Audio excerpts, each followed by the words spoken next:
Правната битка на македонците во Грција мора да има позитивен исход кој ќе придонесе за зачувување и негување на вредностите на македонскиот јазик и националниот идентитет, сметаат експертите, откако јужниот сосед го забрани Центарот за македонски јазик.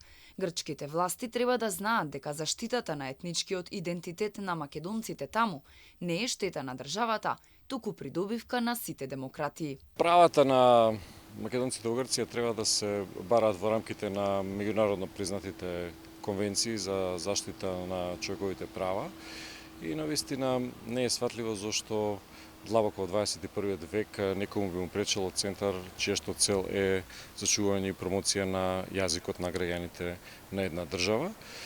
Верувам дека понатамошната постапка во правните инстанции во Грција, која што се уште не е завршена, ќе донесе еден позитивен исход. Според Наумовски, Грција како членка на Европската унија има одговорност да ги зачува правата на сите граѓани, вклучително и оние со македонски етнички идентитет. Одговорноста за зачување на човековите права на сите граѓани на Грција, вклучително и оние со етнички македонски идентитет, е одговорност на самата грчка држава како долгогодишна членка на Европската Унија и на НАТО и не би требало да биде поврзана со билатералните односи што тие ги имаат со нас.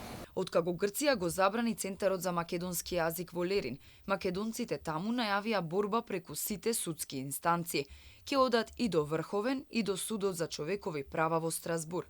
Иако во март 2023 година од тамошните институции беше потврдена законитоста на регистрацијата на Центарот како невладина организација, апелацискиот суд во Кожани ја поништи регистрацијата.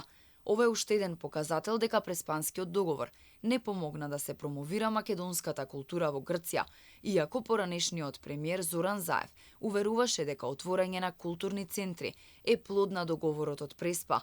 Центарот беше првата организација која директно се грижеше за македонскиот јазик, беше регистриран и признат од грчките власти, но тоа траеше 1,5 година.